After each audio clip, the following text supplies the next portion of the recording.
Imagine you're holding a syringe, standing in a heavily sanitized operating room, right? And you are solely responsible for keeping a human being safely sedated during open surgery. Right, which is an intense amount of pressure. Exactly. Your face is hidden behind a mask, your body is covered in baggy scrubs, and your entire existence in that moment is just defined by precision, silence, and this intense, invisible pressure. Yeah, you're entirely behind the scenes. But now imagine that just a few years earlier, your face was plastered on the covers of international magazines. Your name was a top search term on the internet, and your career was entirely built on, hypervisibility in one of the most controversial fields in the world. I mean, it's a juxtaposition that almost defies belief, honestly. Right. We're just so conditioned to think of a career path as this rigid architectural blueprint. Like, Yeah. you pick a foundation, you build upward in a straight line, and you never fundamentally change the structure. Yeah, you just stay in your lane. Exactly. But what we are looking at today completely shatters that model. It really does. We are absolutely tearing up the traditional career playbook today in this deep dive.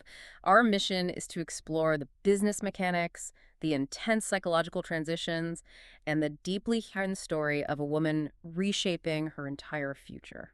Yeah, it's such a fascinating case study. We're looking at the life of Ava Rose, who was born Nadja Verebely. She started out in the adult entertainment industry, specifically navigating the high-stakes, highly stigmatized world of mature media, and eventually orchestrated this massive, completely unexpected life pivot into the medical field. And, our focus here is entirely on the machinery of that transition. We are completely bypassing the sensationalism that usually surrounds the adult entertainment industry. Right, because that's not the interesting part of the story. Exactly. Instead, we're putting a magnifying glass on the economics of early internet talent scouting, the reality of contract negotiations, and how the cognitive muscles you develop in a high-stress media environment can actually be repurposed for a surgical operating room. It's going to be a really incredible discussion. But before we dive into the exact mechanics of that transition, I want to take a quick second.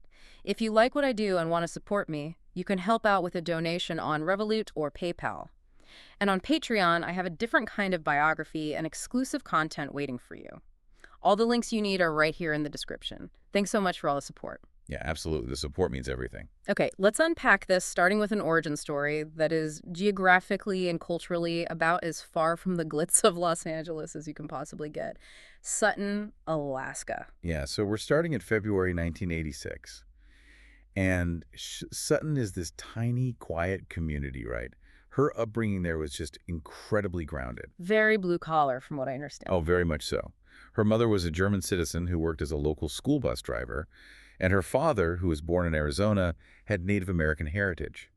It was an environment completely defined by practical, everyday realities. Like early mornings and hard work. Yeah, I mean, she and her younger sister, Mia, would literally wake up, walk out to the bus their mom parked at the house, and sleep in the seats while she ran her morning route. Wow.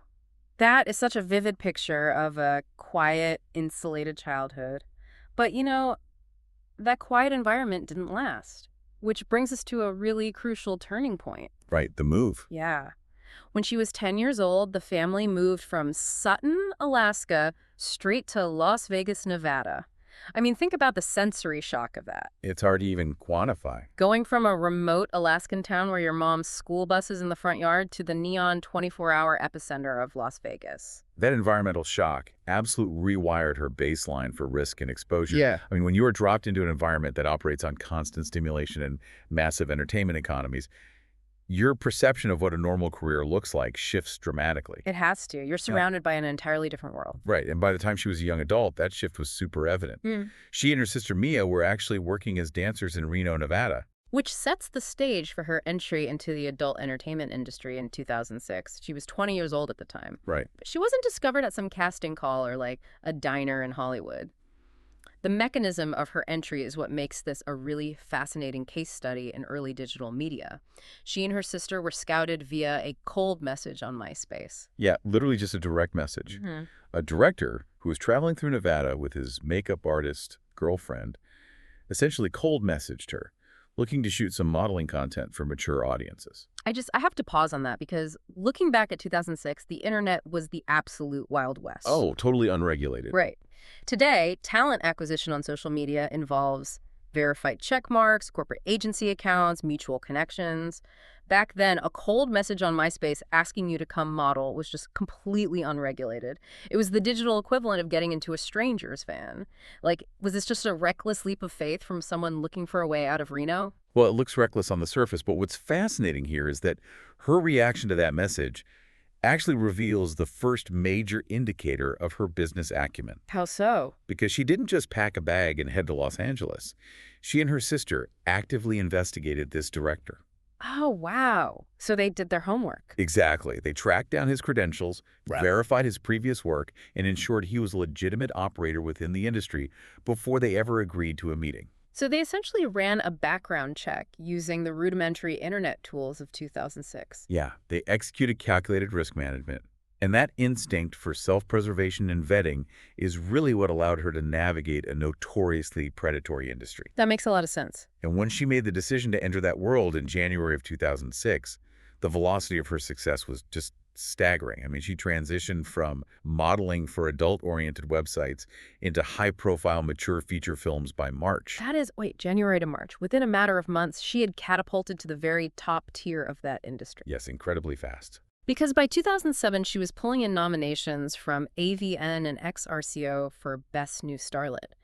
And for you listening, if you're unfamiliar with the business side of this field, those organizations aren't just handing out awards for acting. No, not at all. They function as the major critical and economic academies for mature media. Right. They're essentially measuring marketability and brand endurance. Yeah. A nomination from those bodies signals to distributors and studios that a performer has massive, quantifiable consumer appeal. It's all about the bottom line. Exactly. It translates directly to higher sales for their DVDs and digital downloads. Which perfectly explains her next major business move.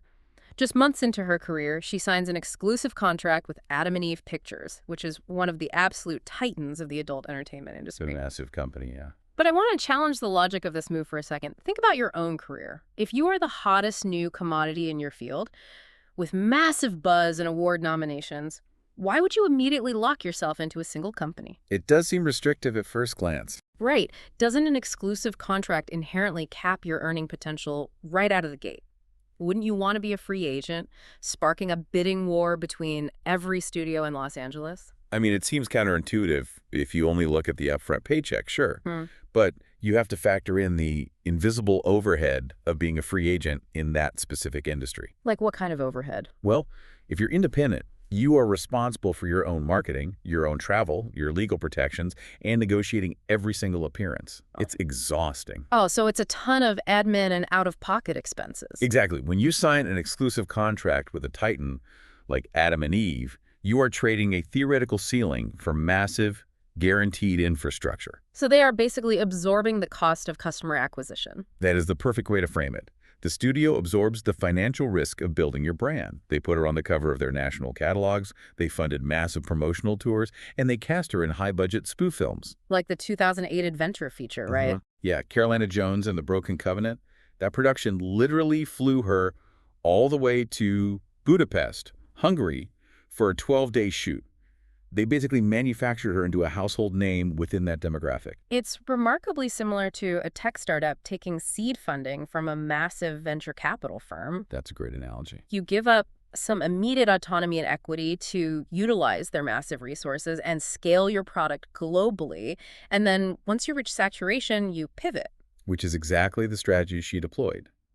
In July 2008, her contract with Adam and Eve expired, and she didn't renew. Right, she walked away. She took that massive brand equity that the studio had paid to build, signed with a major representation agency called LA Direct Models, and became a free agent. So she took the trampoline they built and just jumped to the rest of the industry. Precisely. She immediately began working with other major studios like Elegant Angel and Evil Angel, commanding top dollar because she now had a built-in, fiercely loyal audience. She completely maximized her leverage. But, navigating this rapid, complex ascent wasn't something she was doing in a vacuum. No, she wasn't alone. Right. She was operating in this highly scrutinized, controversial field alongside her younger sister, Mia. And this adds an incredibly complex psychological layer to the story, because working in the same profession as a sibling brings pressure no matter what you do. Oh, definitely. But when that profession is adult entertainment, an industry built entirely around taboo, bodily exposure, and pushing limits, the dynamic becomes an absolute minefield. It requires an elite level of boundary setting. And they were smart about it. The sisters did occasionally capitalize on the marketing hook of being in the same industry, appearing in early projects together like a film called Double Trouble. But there were limits. Very strict limits. They maintained a fiercely strict professional line. They never performed intimately with one another. They drew a line in the sand in an environment that actively financially rewards performers for crossing lines. Yeah, which takes a lot of discipline. And Ava was very candid about the awkwardness of this situation. The internal boundaries were one thing, but the external judgment was just constant. She talked about having to continuously field ignorant comments from the public, people who would look at the two of them and loudly assume their parents must have completely failed them. Which is just so unfair. But that is the ultimate burden of a highly visible, stigmatized career. People just assume they know your whole life. Exactly. The public consumes a final product and then makes sweeping, retroactive judgments about a performer's entire sociological background, completely erasing the agency, the business acumen, and the calculated choices these women made. How do you even manage that psychologically, though? If you have a sibling in that same pressure cooker, does it act as a vital support system because you finally have someone who understands the surreal reality of your daily life? Or does it just compound the stress because you are constantly worried about the other person's mental health? I think it functions as a mirror, which can be both supportive and terrifying at the same time. But from a psychological standpoint, establishing those strict, uncrossable boundaries between each other was a crucial survival mechanism. Right, you need some sort of anchor. Yeah, in a career where your entire physical and emotional state is commodified, drawing a hard line that says, this aspect of my family life is off limits to the consumer, allows you to maintain a sense of internal control. It was really a masterclass in emotional compartmentalization. And that concept, emotional compartmentalization, is the absolute key to understanding the final, most shocking act of her story. The big pivot. Exactly. Her retirement from the adult entertainment industry and her massive pivot into medicine. The timeline of her exit was staggered, which is pretty common in media. Yeah, sources vary a bit on the exact dates. Right. She stopped filming new content around February of 2010, though she and her sister officially closed the door on all industry involvement in 2016. But the catalyst for the shift was singular and profound: the birth of her son, Max, in November 2010. Because motherhood radically altered her risk profile and her time horizon. She stated very clearly that her son became her primary motivational drive and that his future stability depended entirely on the choices she made from that moment forward. She recognized that the mature media industry, while highly lucrative in the short term, is inherently volatile and has an incredibly short shelf life. You can't do it forever. Right. She wanted something permanent. So she didn't just try to transition into mainstream acting or brand management or something adjacent. She completely tore up the script. She went back to college and embarked on a grueling 6-year academic journey to become an anesthesiologist assistant. This is where the structural blueprint of a career just gets thrown out the window. It is a phenomenal pivot that most people wouldn't even consider attempting. Here's where it gets really interesting, because I am still trying to wrap my head around the sheer contrast. Let's really look at the day-to-day reality of these two lives. Okay, let's break it down. In her 20s, her physical appearance is her primary commodity. Her name is on marquees, her image is carefully lit, edited, and distributed to millions of people. Her entire job is to be seen. Right, hypervisibility. Fast forward to her medical career. She is in an operating room. She is literally wearing a mask that covers her face. She is wearing baggy, identical scrubs. She is entirely behind the scenes, and her job requires deep, unglamorous scientific precision. How do you take the brain that succeeded in the former and apply it to the latter? See, if you only look at the aesthetics of the two jobs, it seems impossible. But if you strip away the visuals and look at the underlying cognitive mechanisms required to succeed in both, they are surprisingly identical. Really? How so? But let's talk about the reality of being a top-tier performer in the adult entertainment industry.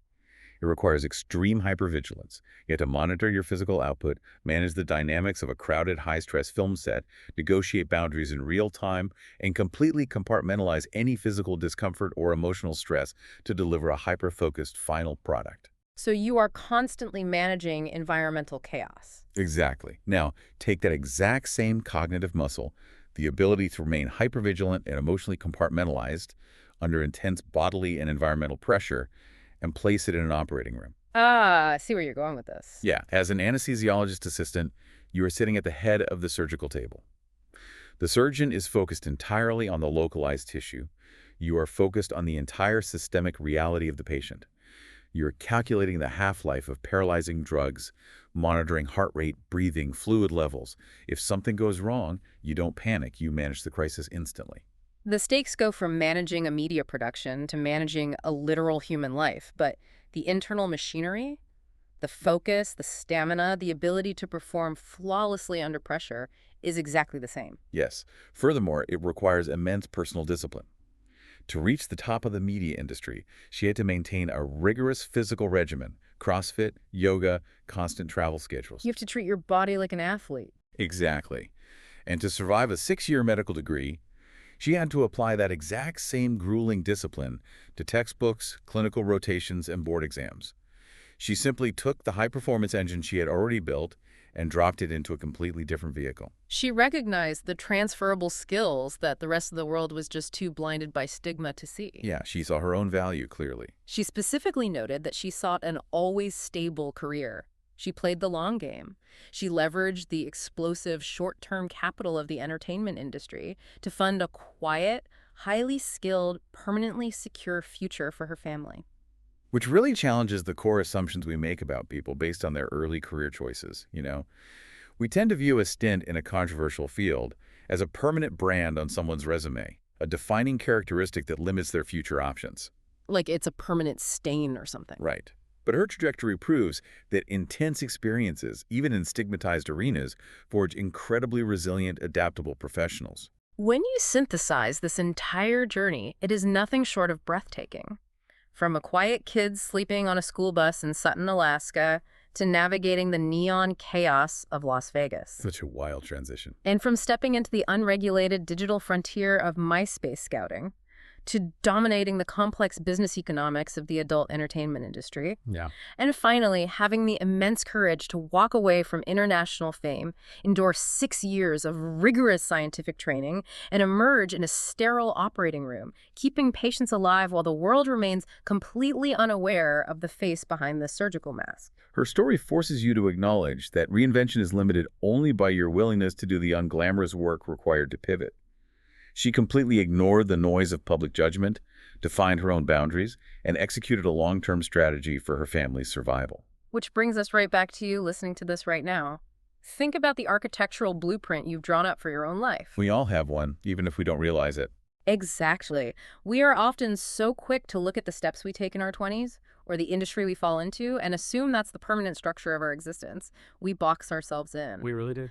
But if someone can pivot from being an exclusive, highly visible star in one of the most stigmatized industries on the planet to quietly and diligently administering anesthesia in a high-stakes surgical room well, it really makes you wonder about your own potential.